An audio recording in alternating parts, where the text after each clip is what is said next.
Welcome back to जागो लाहौर। जनाब, अब कुछ शहर लाहौर के हवाले से बात कर ली जाए तो शहर में एक तरफ डेंगू केसेस का खदशा है और मुख्तलिफ़ इलाकों में मुसलसल लार्वा भी मिल रहा है और शहर में 20,000 डेंगी हॉट स्पॉट्स मौजूद हैं, जो कि एक अलार्मिंग सिचुएशन है।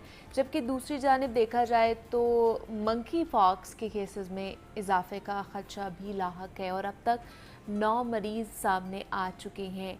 ये मंकी पॉक्स है क्या और क्यों फैलता है, कैसे फैलता है और हुकूमत इस हवाले से क्या क्या इक़दामात कर रही है और इससे बचा कैसे जा सकता है, इस पर हमने बात करनी है। इस पर बात करने के लिए एक तो मोहम्मद बिलाल, नुमाइंदा लाहौर न्यूज़, हमारे साथ स्टूडियोज़ में मौजूद हैं। बिलाल, आपको वेलकम कहते हैं जागो लाहौर में। और उसके साथ साथ डॉक्टर यादुल्ला साहब ने भी हमें ज्वाइन किया है, जो कि डायरेक्टर हेल्थ पंजाब हैं CDC के सॉरी सर। डॉक्टर साहब, आपको भी वेलकम कहते हैं जागो लाहौर में। Thank you very much. सबसे पहले तो डॉक्टर साहब आप ही की तरफ आऊँगी। डेंगू के बारे में तो थोड़ी सी हमें नो हाउ है। मंकी पॉक्स जो कि एक नई शक्ल इख्तियार करता जा रहा है एपिडेमिक की सूरत, और रेड अलर्ट भी जारी कर दिया गया है पूरे पाकिस्तान में, तो क्या सूरत हाल है, ये क्या वायरस क्या है ये? बिस्मिल्लाहिर्रहमानिर्रहीम। सबसे पहले मैं लाहौर न्यूज़ का शुक्रगुजार हूँ, ख़ासतौर पे बिलाल, चूँकि ये हेल्थ का बड़ा ही लीडिंग रिपोर्टर है हमारे। हर वक्त फ्रंट लाइन पे हम इकट्ठे होते हैं, चाहे वो कोविड हो, डेंगू हो, कोई भी मामला, और आपकी वजह से ही हमारे मैसेज हर घर में पहुँचते हैं।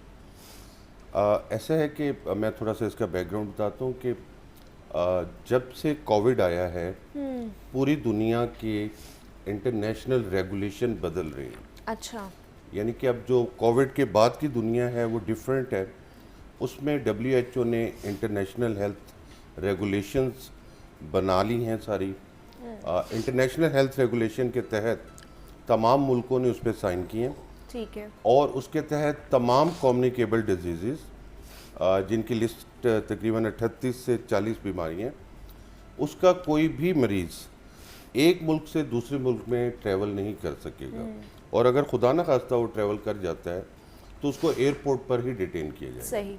एक तो इसका ये तनाजुर है कि जिसकी वजह से मामला अब इस तरह के। दूसरा, ये अलर्ट सिर्फ पाकिस्तान के लिए नहीं, पूरी दुनिया के लिए ये अलर्ट जारी किया गया है WHO की तरफ से इन द कॉन्टेक्स्ट ऑफ ये जो इंटरनेशनल हेल्थ रेगुलेशन है। एक्चुअली ये भी एक वायरस है, पॉलीमिक्सो वायरस फैमिली है। आपको याद होगा स्मॉल पॉक्स, हाँ जी, चीचक जिसके दाने बॉडी पे, ये उसी फैमिली से बिलोंग करता है। ओके। और ये उसकी एक थोड़ी सी मॉडिफाइड फॉर्म है। 1958 में पहला केस डेनमार्क में बंदरों के अंदर डायग्नोज हुआ था, मंकी पॉक्स। मंकी पॉक्स का। उधर से फिर आया ये मंकी 1970 में पहला case Congo Republic of Africa में दरियाफ्त हुआ। इस वक्त मंकी पॉक्स जो है वो दुनिया के 113 या 14 ममालिक तक पहुंच गया। ओहो। अभी जो अलर्ट जारी हुआ है उसका बैकग्राउंड ये है कि पहले इसकी जो टाइप थी वायरस की, जी जी, उसे हम क्लॉड 2B कहते हैं, वो थी। ठीक अब है, इस वायरस ने अपने आप को रोटेट किया और इसकी जो नई स्ट्रेन आई है उसका नाम है क्लॉड 1B। अच्छा, ठीक है, इसकी वजह से पूरी दुनिया, क्योंकि उसमें अमेरिका, लेटिन अमेरिका, अफ्रीका, बहुत सारे नए ममालिक भी, क्योंकि इंटरनेशनल ट्रैवलिंग बहुत बढ़ गई है। आपको पता है पूरी दुनिया का बिजनेस, और जाहिर है कि लोग ट्रैवल कर रहे होते हैं। उस हवाले से ये एक अलर्ट है। और ये कहा जा रहा है कि जानवरों से लग रही है, तो जी, वाकई मोंकी ऐसा? से। मंकी से ज्यादा लग रही है। इसका स्टार्ट मॉन्की से है, ठीक है, लेकिन अब ह्यूमन टू ह्यूमन इसकी ट्रांसमिशन हो रही है। लेकिन इसमें मैं 2-3 चीज़ें जो कि बड़ी ज़रूरी हैं अपने सामीन के लिए क्लियर करना। नंबर 1, हुकूमत पंजाब ने सबसे पहले जैसे ही अलर्ट जारी हुआ, हमारे फेडरल गवर्नमेंट, वहाँ पे जो हमारे प्राइम मिनिस्टर पंजाब पाकिस्तान है, जो पहले चीफ मिनिस्टर भी रहे, आपको पता है वो वैसे ही बड़ा बहुत, proactive हाँ है। जी, एक्टिवली डेंगू में उनका बड़ा रोल है। इसी तरह यहाँ पंजाब गवर्नमेंट में भी हमारी जो चीफ मिनिस्टर हैं मैडम मरियम साहिबा, और दोनों मिनिस्टर हेल्थ और दोनों सेक्रेटरी हेल्थ, तो उन्होंने बहुत प्रोएक्टिव रोल प्ले किया। इस वक्त फेडरल गवर्नमेंट जो है रोज़ाना की बेस पर NCOC को एक्टिव कर दिया गया, जैसे कोविड में था। चारों सूबों की सुबह मीटिंग होती है, ठीक है, वहाँ उसमें सिविल एविएशन अथॉरिटी तमाम एयरपोर्ट्स को हदायत जा चुकी हैं। हमने अपना एक्स्ट्रा स्टाफ वहाँ पे दे दिए। अच्छा, सही है। उनकी ट्रेनिंग हम करवाने जा रहे हैं। ठीक है। इसके अलावा हमने अपनी एक technical working group highly professional लोगों का बना दिया। प्रोफेसर डॉक्टर जावेद अकरम साहब जी जी। उसको लीड कर रहे हैं। उसकी हमने आगे सब कमेटियां 4 बनाई हैं। ओके। गाइडलाइन तैयार कर ली हैं।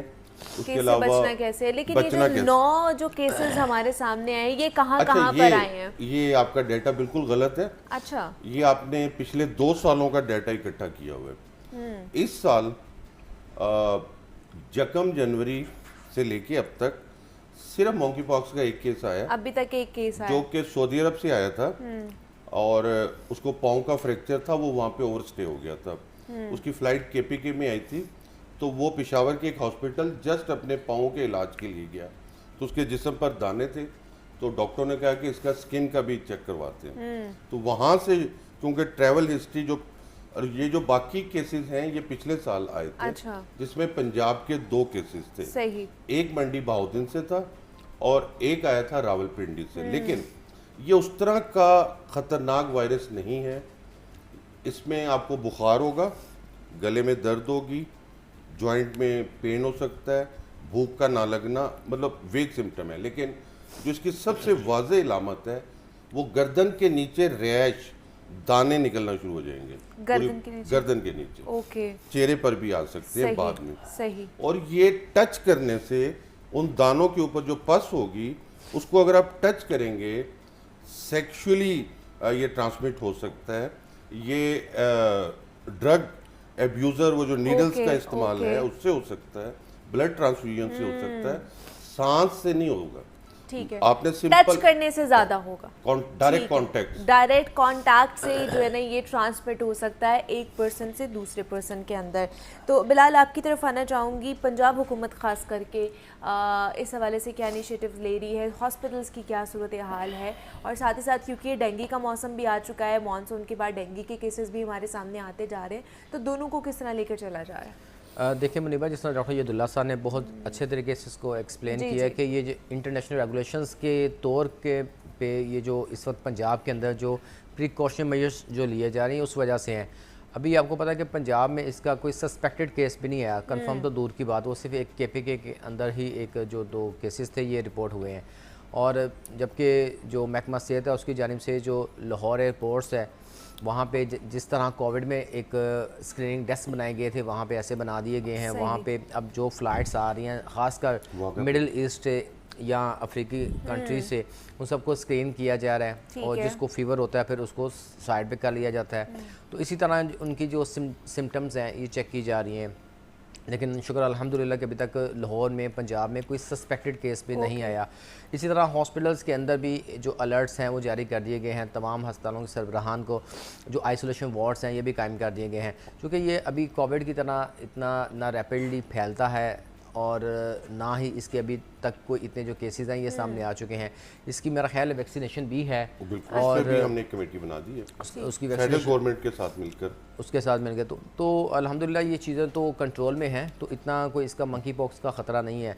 आप पूछ रहे थे कि ये आता कहाँ से? ये बेसिकली मंकी है, तो मंकी से बंदर और उधर से ये बीमारी जो है ना ये निकली है बाहर। क्योंकि ये जो ख़तरनाक बीमारियाँ जो वायरसेस हैं ये इन्हीं जो जानवर हैं, जैसे चिमकादर से वो निकला था, कौन सा वायरस था?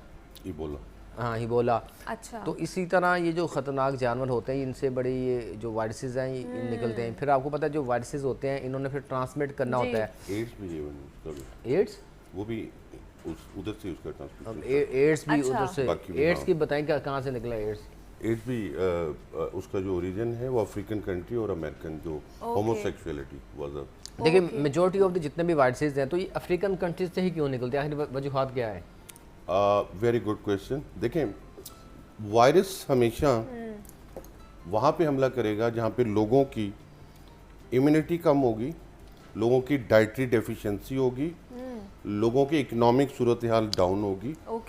जिन अब अफ्रीकन कंट्रीज, इथोपिया जैसे, और अगर आप उनका जीडीपी देखें तो सबसे ज़्यादा लो इनकम कंट्रीज हैं। यानी कि वो ऐसे ममालिक जहाँ बच्चों के जिस्म पर गोश्त नहीं सिवाय हड्डियों के आपको कुछ नज़र नहीं आता, स्टारवेशन जिसे कहत ज़्यादा ममालिक, तो ऑब्वियसली कोई भी वायरस है वो सबसे इजी टारगेट होता है अच्छा, उन जगहों का। सही, ठीक है। तो इसलिए वहाँ से ज़्यादातर ये वायरसेस जो मतलब है ये आ ये रहे होते उन हैं। ममालिक के लिए ज़्यादा खतरा है जहाँ पर हेल्थ सिस्टम वीक है, जहाँ पर लोगों की सेहत बहुत ज़्यादा वीक है। पाकिस्तान भी कहीं ना कहीं इसमें फॉल करता पाकिस्तान है। फॉल करता है अल्हम्दुलिल्लाह।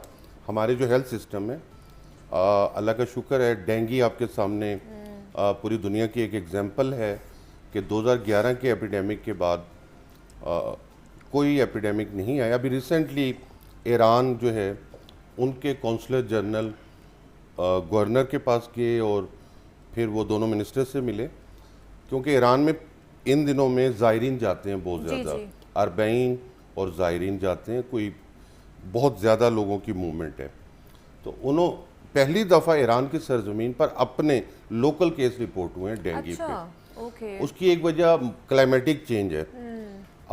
इसी तरह मस्कत में भी रिपोर्ट हुए हैं, इसी तरह यूके में भी रिपोर्ट हुए हैं जहाँ कभी भी नहीं कभी होते। भी नहीं था। अगर आप देखें नॉर्दर्न लैटिन अमेरिका में बहुत ज़्यादा केसेस हैं। तो इस वक्त फिर गवर्नमेंट ऑफ ईरान ने बाज़ाब्ता रिक्वेस्ट की और हमने एक दिन का वहाँ तरबियती वर्कशॉप तमाम सालार्स को बुला के, ओके, और इसके अलावा अभी मस्कत से एक फेडरल गवर्नमेंट को रिक्वेस्ट आई हुई है कि हमारे भी डेंगू आ गया है, और शहबाज शरीफ साहब को उन्होंने कहा है कि आप एक टीम भेजें एक्सपर्ट्स की कि वो हमें इस तरह करें। लंदन से यूके ने भी हेल्प मांगी। ओके। अच्छा, उसमें कोविड में भी आपने देखा था नहीं, कि ये पक्की बात है, यूके ने हेल्प मांग ली है पाकिस्तान से। नहीं, बिल्कुल उन्होंने, उनकी जो टीम आई थी, सुने, डॉक्टर विल्सन और वो, क्योंकि उनके पास वेक्टर बॉर्न डिजीजेज नहीं है, वो हमारे साथ काम कर रहे हैं ट्रेनिंग और उस पर यूकेएचएस वाले, जिसमें डॉक्टर सईद अख्तर साहब हैं। तो वो बाज़ाब्ता जो उनकी एडवाइजर आई थी, सिर्फ उन्होंने डेंगू के हवाले से हेल्प डेंगू, मांगी सिर्फ है डेंगू और के। किसी और चीज के हवाले से हेल्प नहीं मांगी। नहीं और नहीं, डेंगू मेरा के मतलब है हवाले कि ये वेक्टर बॉर्न, मतलब वो एक्चुअली हमारा सिस्टम जो है ना, लाइव डैशबोर्ड, जी। हर चीज वो सही। उससे वो इंस्पायर हुआ। अच्छा, दूसरा हमारे यहाँ पे बड़ा रवाज है डॉक्टर साहब घर में पेट्स रखने का, क्या उनसे भी थोड़ी सी अभी एहतियात करनी चाहिए कि नहीं करनी चाहिए? बिकॉज ये मंकी Very पॉक्स good, का वैसे भी बहुत ज़्यादा आया हुआ है। देखें, मॉन्की पॉक्स के अलावा रोडेंट्स, ये जो वो होते हैं गुलेरियाँ, उसमें भी ये वायरस बाद में डिटेक्ट हुआ है। अच्छा, हाँ जी, ये क्योंकि वो भी तो बहुत सारे जानवर भी तो इकट्ठे रह रहे जी, होते हैं, तो वो जी, एक से दूसरे जानवर में भी ट्रांसफर हो ठीक है। सकता है। इसलिए ये बात ठीक है कि आजकल कम से कम वैक्सीनेशन उसकी ज़रूर होनी चाहिए। जो भी पेट आपने घर में रखा हुआ है उसकी प्रॉपर वैक्सीनेशन होनी चाहिए, उसका एक हेल्थ कार्ड बनना चाहिए, ठीक है। और अगर उसमें कोई ऐसी अलामतें हैं, उसको फ्लू, बुखार, या उसको सेपरेट आइसोलेट कर देना चाहिए उस जानवर को भी। उसके लिए भी सिमिलर एहतियातें हैं फॉर 2 वीक्स, और उसको वेटनरी हॉस्पिटल ले जाके प्रॉपरली उसका चेकअप करवाना चाहिए, ठीक है। बिकॉज ह्यूमंस की तरह मेरा ख्याल है एनिमल्स के भी सेम राइट्स। ठीक है। और डेंगू की क्या सूरत हाल है, वो भी ज़रा थोड़ा सा हमें जी। बता दें। ऐसा है कि अल्लाह का शुक्र है कि अगर आपको मैं इंटरनेशनल सिनेरियो बताऊं, इस वक्त 67 लाख केसेस जो हैं वो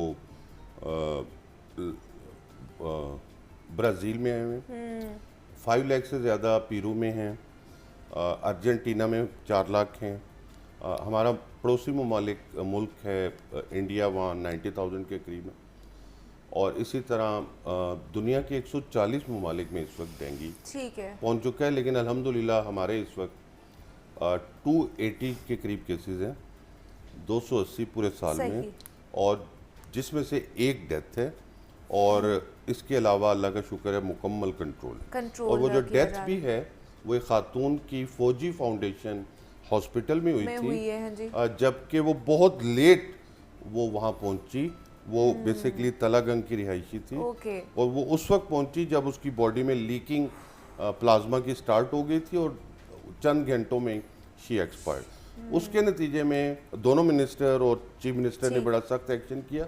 आज हम 11 बजे तमाम अपने जो प्राइवेट प्रैक्टिशनर्स हैं, जीपीज़ हैं, जितने हमारे प्राइवेट फैमिली फिजिशियन हैं, प्राइवेट हमारे हॉस्पिटल हैं, उनकी एक ट्रेनिंग कराने जा रहे हैं, ताकि कोई भी वार्निंग साइन आए तो वो जल्द से जल्द पेशेंट को हमारे हॉस्पिटल में रेफ़र करें, ताकि मोर्टेलिटी को मिनिमम रखें। मिनिमम किया जाए। कल ही मैं एक न्यूज़ भी पढ़ी थी, sorry to interrupt you sir, कि हॉस्पिटल से डेंगू की जो रिपोर्ट वो मशीन भी कहीं चोरी हो गई है। तो ये भी तो सूरत हाल है ना कि आप डेंगू का टेस्ट कराने जाएं जिना हॉस्पिटल में, जनरल हॉस्पिटल, ये जिना हॉस्पिटल में थी, ये सूरत हाल हुई है कि वहाँ से डेंगू की मशीन ही कोई चुरा के ले गया। तो वो अमला ही मुलव्वस होगा ऑब्वियसली। देखिए मुनीबा, ये तो मैं यहाँ डेंगू की बात कर रहे, मैंने कहा ये भी रिलेटेड है, पूछ लूँ आपसे कि ये क्या सूरत हाल हुई है। बिल्कुल ऐसा ही है। आपको पता है कि यहाँ पे जो अद्वियात जो गरीब मरीजों की होती हैं वो चोरी होती है, रोज़ाना की बुनियाद पे होती है, वो इतने सालों से होती हैं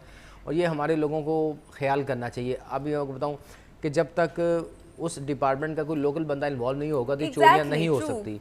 तो हमारे जितने भी डॉक्टर्स हैं, प्रोफेसर्स हैं, छोटा अमला जो है, नर्सिस पैरामेडिकल स्टाफ है, मैंने कल एक फ़ोन किया एक प्रिंसिपल को बड़े कॉलेज की, तो मैंने को कहा मैडम कोविड के अंदर जो वेंटिलेटर्स मिले थे वो किधर हैं? अच्छा। अभी हम किसी को, मैं आपको कॉल करता हूँ मुझे किसी पेशेंट को वेंटिलेटर चाहिए तो वो नहीं मिलता, अवेलेबल ही नहीं होता वेंटिलेटर, तो लोगों को प्राइवेट हॉस्पिटल्स में जाना पड़ता है। तो कितना कोविड के जो इतने वेंटिलेटर्स मिले थे वो हमने उधर रखे हैं, हमने इधर, मैं कहा बस उनको चला क्यों नहीं रहे, बस इंशाल्लाह आप देखिएगा तो हम 1-2 दिन में, मैं कहा वो उनकी एक्सपायर हो जाएंगी मशीनें हैं, वो आपके पास अमला नहीं है, या तो फिर उनको बेच दें या गवर्नमेंट को वापस कर दें, कुछ करे तो सही उनका।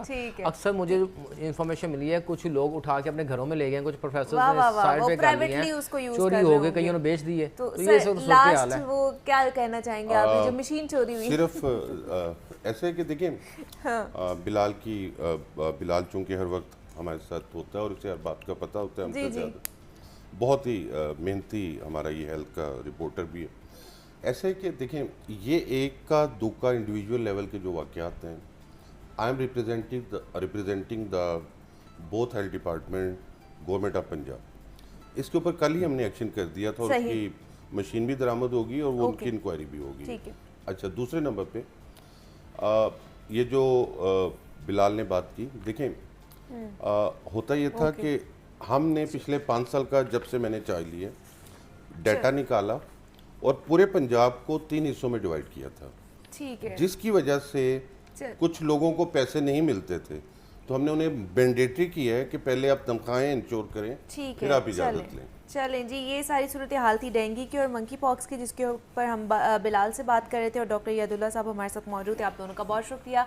यहाँ पे लेते हैं ब्रेक, मिलते हैं इस ब्रेक के बाद।